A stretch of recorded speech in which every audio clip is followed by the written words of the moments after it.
we're talking about biomass. So one of the things that just big picture, a few things I want you to think about biomass.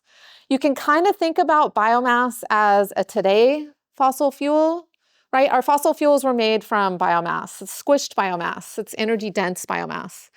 It's kind of a today biomass. And so what does that mean? It means we can replace our fossil fuels with biomass. That's kind of the similar chemically, they're hydrocarbons, just like fossil fuels. So we can think about replacing them in our transportation, in our heat, in our electricity. We do that. We also want to think about that we use biomass in a very similar way to our fossil fuels, which means we burn it. And so we have all of the impacts from burning when we're using biomass.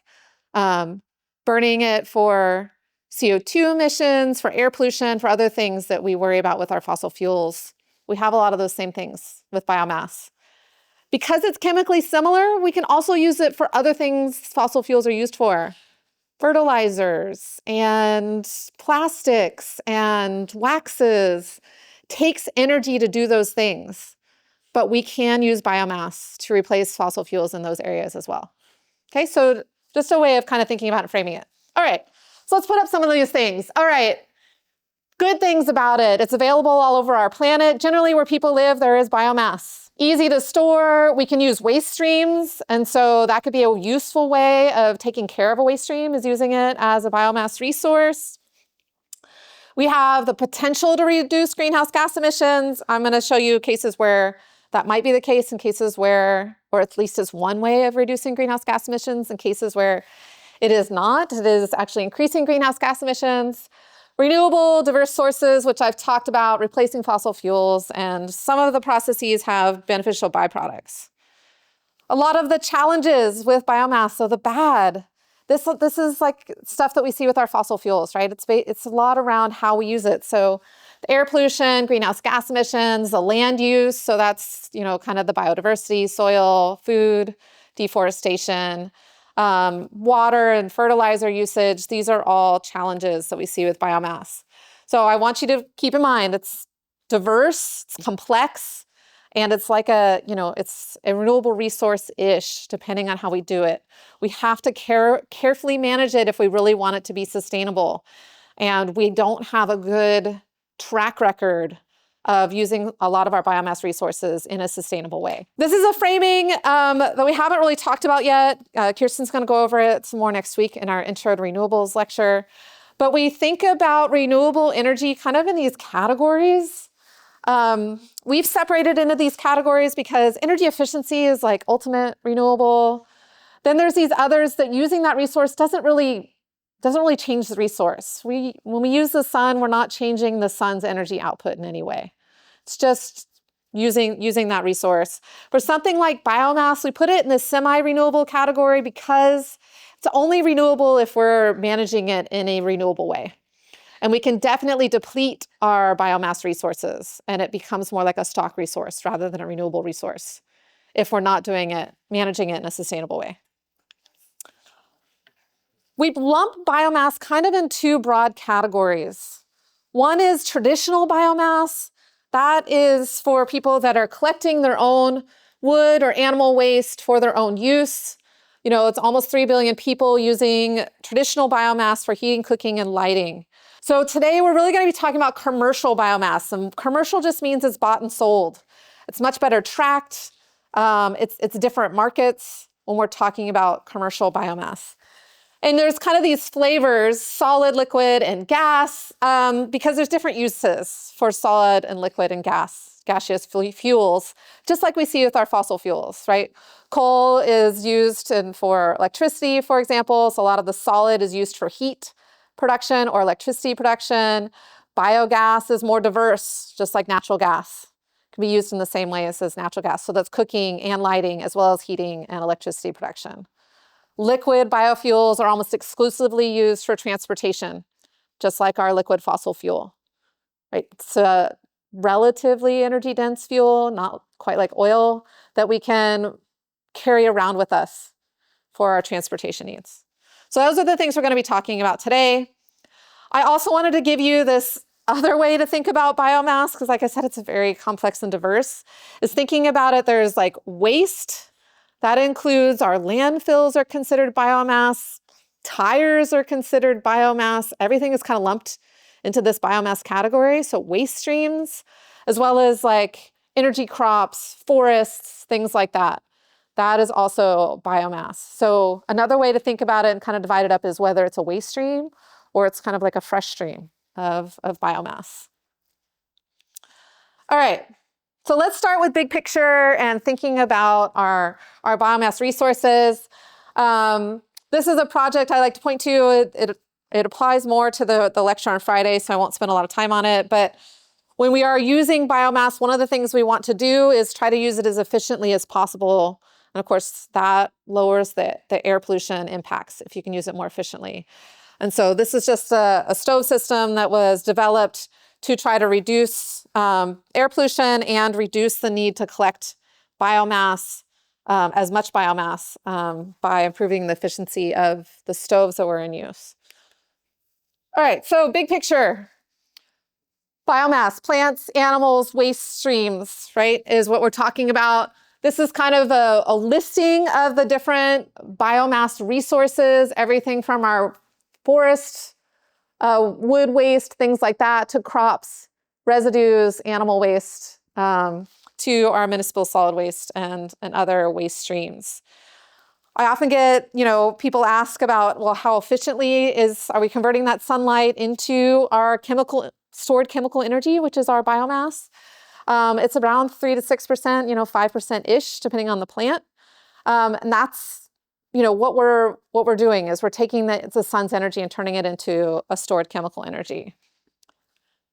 The main source of biomass in use today in the world is solid biomass.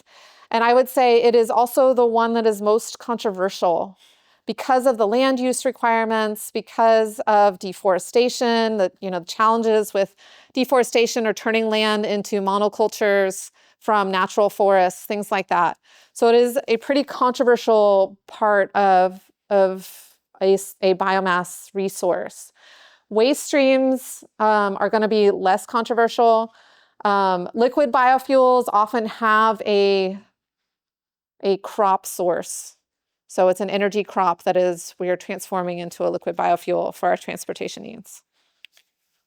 And you guys have seen this before, but I want to give you a sense that the biomass wedge isn't huge, not at the global scale or at the electricity or at the US scale, and not for the world for energy or for electricity. It's not a huge wedge, but this does not include that traditional biomass, which we'll be talking about on Friday. This is only commercial biomass. So that's not included in this data. So you can see, we're talking 1 to 2, for energy use in the US, we have 5%, because we do have a renewable fuel policy that mandates ethanol usage in our gasoline system, for example. It mandates replacement of some of our fossil fuels with biofuels. And so we do have a higher percentage here in the US in terms of transportation related biomass, but not a ton for electricity production. And we'll talk about that. Okay, so just another way of looking at big picture. And like I said, biomass is used in all of these different markets for heat, for electricity, for transportation, just like our fossil fuels. You can see in terms of the total share of global energy, if you start including that traditional biomass, it's a little more than half of the biomass that's actually being used in the world. But you can see relatively small contributions to all the different sectors of the industry. So what I'm going to do is I'm going to talk about the different end uses for the biomass and what do we use for those end uses. So starting with heat. So we use biomass for heat, for buildings, for industry, for district heating. You can see there's not a lot of growth. It's not a huge space that we're seeing a lot of change in. A lot of times in industry, they're using their own waste streams to provide heating for their industrial processes. So that's like our paper mills or things like that. They're using lumber mills. They're using waste streams to provide their own heating needs. And then buildings and things like that. Sometimes that's a biogas that's being used for heating water or or the buildings themselves. So bioenergy in terms of heat, it's about a quarter of global heat consumption. The rest of it is really coming still from fossil fuels. All right, and so what are the resources that we have for our feedstocks? Solid biomass is our biggest piece. The other one is waste to energy resources. Like I said, industrial processes using their own waste streams to provide that heat. So again, the solid biomass part is where a lot of the controversy lies in terms of biomass. All right, and then electricity. So we did heat. Let's talk about electricity. Unlike heat, electricity is a growing space for biomass. Sometimes it is burned in conjunction with fossil fuels in like our steam cycle power plants. So it's a way of lowering the fossil fuel usage in those steam cycle power plants. Other places, it is just like in China, a lot of growth just in building biomass-specific power plants. This can be either solid or gaseous fuels. Much of them are solid fuels. So it's using like agricultural waste, wood waste, things like that. California even has quite a few biomass energy or electricity production.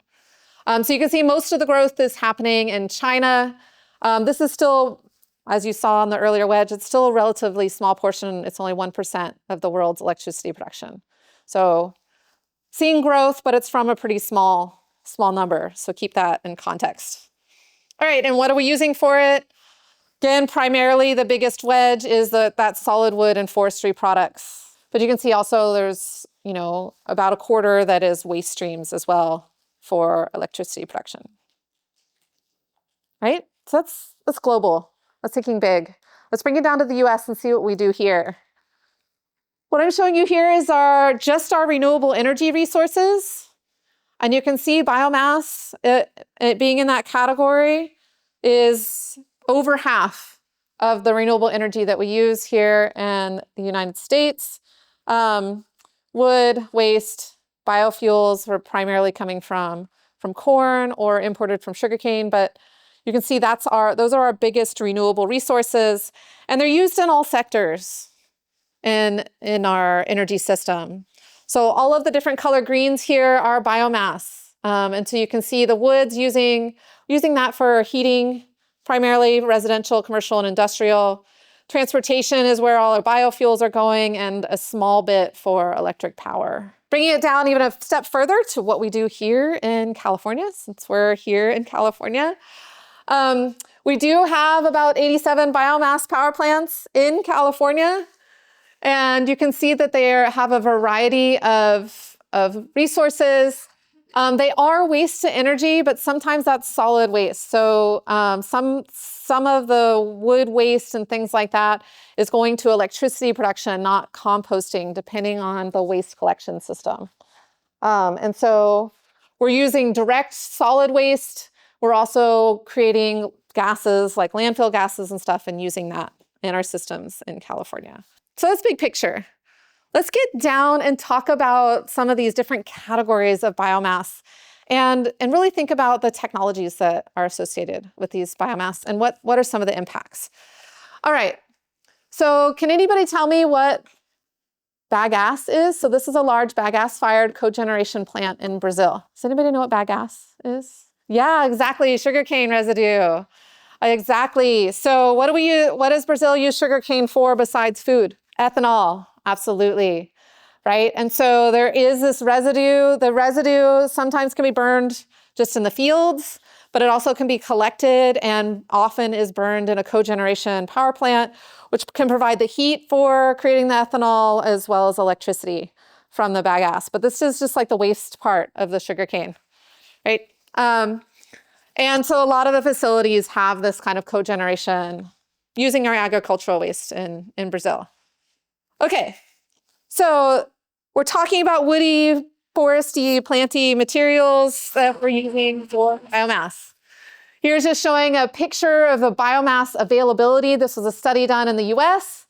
Looking at if we took into account all of the restrictions, how much biomass do we actually have available? And if we wanted to use all of it, it's like 8% of our energy needs. So even if we were wanting to do this on a grand scale, it doesn't solve our energy need problems. It's like our fossil fuels, it's just less energy dense. So you're not gonna get less energy per ton when you're talking about biomass versus our fossil fuels. The cost of biomass varies dramatically depending on where you are and how far you have to transport that relatively low energy dense resource. But we've seen transportation of biomass grow. And like the second video talked about, this growing demand for wood pellets in Europe is driving a lot of deforestation in the southeast of the US, and that is being transported over to Europe. So we are transporting biomass long distances, despite its relative costs or its low energy density. So just some more facts about solid biomass. Half of our annual worldwide forest harvest is for energy use. So that's, for our heat or electricity production. This kind of gives you just some categories of that. You can use them directly, so that's mostly what it's done. You can also convert it into charcoal. It lasts a little longer that way. One of the things you have to worry about when we're using a biomass resource versus fossil resources is that you can't just leave it out in the weather. It will rot, bugs will get into it, things like that, whereas a pile of coal will just stay there. And nothing will happen to it until you're ready to use it. And so charcoal is one of the ways that we can make that biomass resource last longer and be more resilient to some of the natural elements that could break down your biomass. Okay, and then it just gives you some sources, which we're going to go more into. In the US, a lowering percentage of wood use in our energy consumption, but as you saw earlier, that's just because our energy use has grown. We've kind of just made consistent in how much wood we use here in the US. Okay, so let's get to talking about a little bit about the pellets that are going towards Europe from the US. So one of the policies that Europe has in terms of trying to reduce greenhouse gas emissions as part of their climate policy is to rely on wood resources, biomass resources for electricity production. It's been a relatively controversial policy, but it is what is in place right now. And so the United States is exporting those wood pellets from our forests in the Southeast to support those energy goals. And so much of that collection is being done on private lands. There's a lot of private lands in the Southeast, so it's private forests. And so you can kind of see the picture of where the wood is and where a lot of these facilities are. A lot of the communities that are around a lot of this wood collection tend to be low income, tend to be communities of color that are dealing with the impacts of this deforestation around their communities and their homes. So we're seeing an increase in exports of wood. Europe is increasing its own biomass energy, production to meet its goals. These are the two main players in the US. So Enviva is the one that was mentioned in the video. It's the world's largest biomass pellet producer that is operating in the Southeast. And just to pick on them just for a second, if you go to their website, this is what it says, right? Replace coal, displace coal, grow more trees, fight climate change. So studies have looked at this. And in terms of the carbon neutrality, I got my carbon footprint on, right? The carbon neutrality of our biofuels, it's on a long time scale. And that's if the biomass is allowed to grow back, right? Some deforestation becomes either monocultures or doesn't become a forest again. So it doesn't grow back. But if it is allowed to grow back, it can be 20 to 100 years before that CO2 is recollected. And so while that carbon is in the atmosphere, it is still contributing to climate change. And so that is the challenge, is that time scale of thinking about this being carbon neutral. Okay, and then of course, I think pretty obvious to many of you, the habitat, the wildlife, the diversity impacts of this kind of thing. I mentioned it was controversial. There's been a lot of pressure on Europe to change some of these policies. In particular, there's concern about these policies being counter to, stopping deforestation and reforestation goals globally. But global wood pellet production right now is growing modestly. So you can use natural forest. You can also use manufactured forest, so wood crops that are fast growing. You have a lot of the same challenges with land use, with changing from a natural forest to a monoculture, and the biodiversity impacts of that, and the long time scale of recapturing that CO2. So I've just summarized some of those challenges here, and you can look at that later. Oftentimes, in terms of bioenergy, the idea is if we could do carbon capture and storage, would that make it carbon neutral, carbon negative? You still have some concerns about the other impacts of our biomass use. But this is also an area where people are looking, can this be carbon neutral or carbon negative? Okay, so that's wood. Let's talk about animals next. So animal waste is also a source of biomass. And one of the videos was from New Hope Dairy that has installed a biodigester to take care of the cow manure that they have, not just in terms of collecting it and producing a useful waste stream, but it also reduces smell, reduces air pollution. It has all of these other co-benefits. But as they talk about in the video, it requires a lot of government grants, loans, things like that. It is expensive to make these systems happen. And the biogas is more expensive to produce than just getting natural gas out of the ground. Okay, so let's think about the size of the resource. How many animals do we have? We just passed actually 10 billion land animals in the US that are raised for meat, for eggs, for dairy. So it is a large resource. The ones that are going to be most useful for a biomass resource are ones where the animals are relatively close together. So I'm from Texas. A lot of the ranching there is meat ranching, and the animals are all spread out, and that would be really hard biomass to collect. Our dairy farms, like we have a lot here in California, those cows are all brought together, right, for the milking. They're kept close together. It's much easier to collect that manure. It's the same kind of thing when we were thinking about the hog farms, the chicken farms, things like that. Easier it is to collect the manure, easier it is to use as a biomass resource. In California, we have a little less than, over 1.5 million dairy cows in California. And there are a lot of policies to try to reduce the air pollution and the emissions from those operations. And so biodigesting is one of the ways that this can happen. And of course, there's EPA regulations on that air pollution. So how big a deal is it? We talked about methane emissions because that's what's being emitted. We talked about methane emissions in our natural gas lecture. This is just reminding you of what piece of that is from our animals, right? And so we've got these two categories. Manure management is what we're really going to be talking about today. It's that, 9% of our methane emission wedge that we can work on for biodigestion.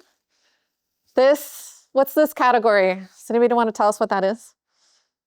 It's also from our animals. So that's our cows burping methane. They have, a very interesting digestive system to try to break down the cellulose that is the grasses that they eat. That cellulose is really hard to break down. It's what we're trying to do when we talk about things like cellulosic biofuels. It's hard to break that down. And so it makes it very hard to do at scale and competitively. It's much easier to break down sugars, which is why we eat the sugary parts of the plants, generally speaking, right? We're eating the corn or the sugar itself, not the leaves of the corn plant. Much harder to break down, right? Cows are made to do that, but they have a very sophisticated stomach system in order to make that happen. Okay, so it's a big part of the problem. what we can do as a biodigester. And so we can do that here in our factory farms. We can do this in the developing world, and we can put a biodigester together. And so you're taking that solid biomass and making it into a gaseous fuel, which is going to be cleaner burning and more versatile in terms of its uses. So you're going to reduce the air pollution. You're going to capture the methane from it. So what does that look like? We need to do our biodigesters. We take our manure. We need to do it anaerobically. So anaerobically means we don't have oxygen in there because you want to create methane. If you have oxygen in your digester, you're going to create CO2. That's not an energy resource, right? That's what you're getting after you burn it. So you want no oxygen in your digester because then you're going to create methane and you can collect that as your biogas. So very similar to natural gas. It's not a perfect process. You see that you're only getting about 60% methane. You're still going to get some CO2 in a lot of these systems, depending on how airtight it is to oxygen. So a little bit less energy dense than our natural gas. So you see it's like 600 to 700 BTU. Natural gas is about 1,000 BTU per cubic foot. But very useful energy resource that can then be used for cooking, heating, lighting, water, hot water, things like that. The solid stuff that comes out can often be used as fertilizer. So it has that co-benefit. This is what a small scale system looks like. You put your manure in the inlet. You have something that is keeping positive pressure in there to help keep that oxygen out. So you're just kind of using the overflow tank to help that. And then you can draw the biogas off the top. That's just one simple system. On our commercial scale systems, these are the 3 most commonly used systems. You have this lagoon system, which basically is just like a plastic bag on top of a lagoon of manure that sits there for long enough to create the methane, and then they draw the methane off, and then they can dig out what's left, which is kind of like a fertilizer. You can use basically a long, narrow heated tank where it is flowing through kind of like a plastic bag and getting that methane off. By the end, it is a fertilizer. Or like in the video, you can use just a tank that's spinned and that has a spinner in it, and it's heated, and again, draw the methane off the top. So those are the 3 main ways that we do it at the commercial scale for biogas collection. And these are just a picture of the operating anaerobic digesters in the US. So 142 operating digesters that is reducing the air pollution and creating an energy resource from our animal waste. The use of that biogas is changing a little bit in terms of markets. So in the video, they talked about just using it on site to basically do more biodigesting, and they're only selling the electricity from their cogen. And so you can see combined heat and power, that's still the largest use of the biogas. But you do see growing CNG and pipeline. So what those areas are is basically you're taking that biogas and you're cleaning it up to natural gas grade methane. So you're getting all that CO2 out, you're doing some sort of separation to get the CO2 out of it, cleaning it up to natural gas grade, and then you can put it into the natural gas system. And so sometimes that's what's being done because that is more economic than using it for yourself or creating your own electricity. So those are growing areas of use of our biogas. All right, so let's talk about these last couple of categories of biomass. So we're going to talk about municipal solid waste. So globally, we produce a lot of waste. We have a lot of municipal solid waste globally and in the US, and we'll talk about both. And much of that goes into landfills, and recent studies have shown that we think we're getting a lot more methane off of those landfills than we thought. And that is, we know methane is a very potent greenhouse gas that's contributing to climate change. And so what can we do about this in terms of ways to reduce our waste or reduce our methane emissions? This is what it looks like in the US. This is the kind of breakdown of municipal solid waste that we generate. So you can see a lot of paper, plastics, yard trimmings, food. Those are all energy resources if we wanted to use them. Many of them could have been diverted from being a waste stream in the first place. So this isn't like gone into recycling, composting, things like that. So that's what you would want to tackle first. But after you have this waste stream, you can either kind of use the landfill as a biogas digester and get biogas off of it, methane, or you can try to separate it, or you can burn it directly, which is what some of the places do. What choices are made depend a lot around the country on state and local policies.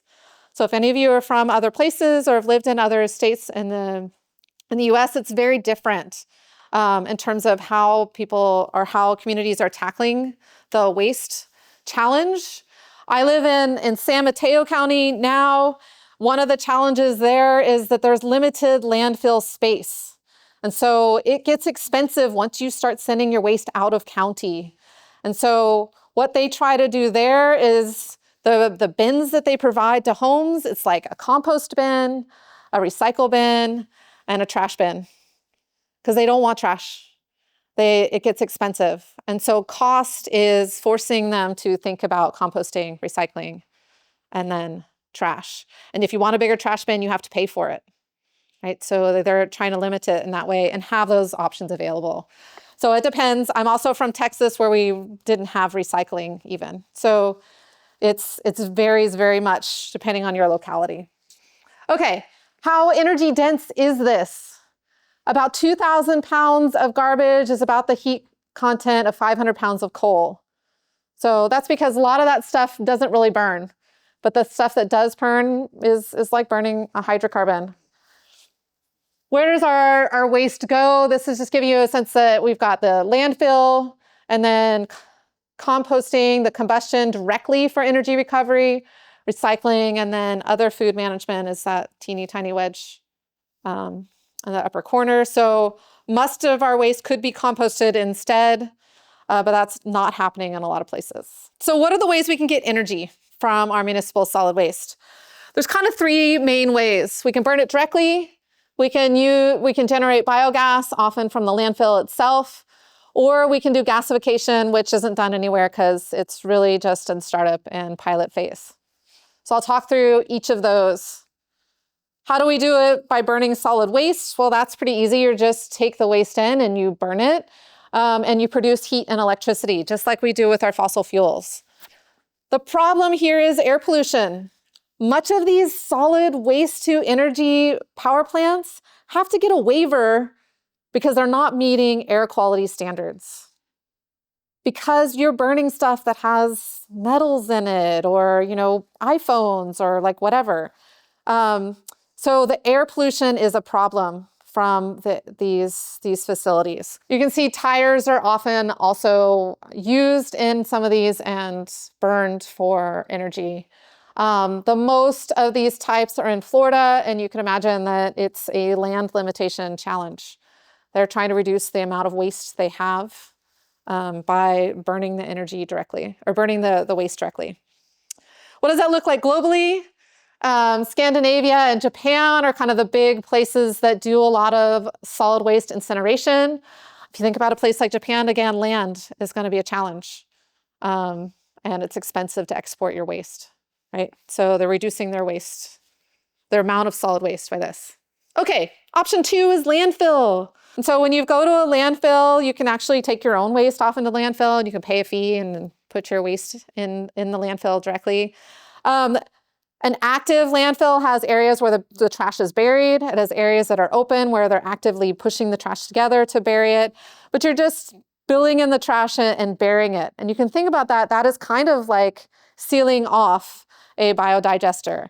And one of the things they have to deal with is the methane that is produced from things breaking down inside that landfill. Now, some things take a long time to break down in a landfill because it's anaerobic. There's no oxygen, right? But what does break down is breaking down into methane. And they have to collect that methane for safety reasons. So in some landfills, you'll go and you'll see they're just vents. And they're just venting the methane. Sometimes they'll flare it. Sometimes they'll have flares and they'll flare the methane, which is just converting it to CO2 instead of methane. So what we're doing is we're doing something that they have to collect this methane anyway. Now we're going to use it as an energy resource and make it into heat or electricity, or clean it up and put it into our natural gas systems. So what does that look like? This is just your landfill, and you can see the methane collection. There's a number of ways to doing that. How we do landfill energy projects, most of it's going to electricity, but more and more we're cleaning it up and putting it into pipelines in the US. The EPA tracks these systems and how much greenhouse gas emissions we've reduced by doing these landfill collections. And they also keep a map of how many landfills are actually good for this. So challenge with landfills is that at some point you reach the end of the life of the landfill and your resource will go away. So you have to balance how big the landfill is, how long it's going to be being used as a landfill, with how much money you invest into a capital system that's going to use that biogas for electricity production or heat. If you can clean it up and maybe just invest in that and then put it into the natural gas system, that's one way to maybe have a lower capital investment. But it's going to decline over time once you've filled up the landfill in terms of the methane production. Right? So it's not every landfill is a candidate landfill. They've kind of done a survey on which ones are. That third category, just to be complete and not leave it out, is gasification of our solid waste streams. Gasified, when you take a solid and you gasify it, it's just like doing with biogas. You're making it into something that's cleaner burning. And so you have better air pollution outcomes when you gasify it. You can also use that syngas, and here it's, they're making it into the syngas for things other than burning. You can actually use it for making fuels and things like that.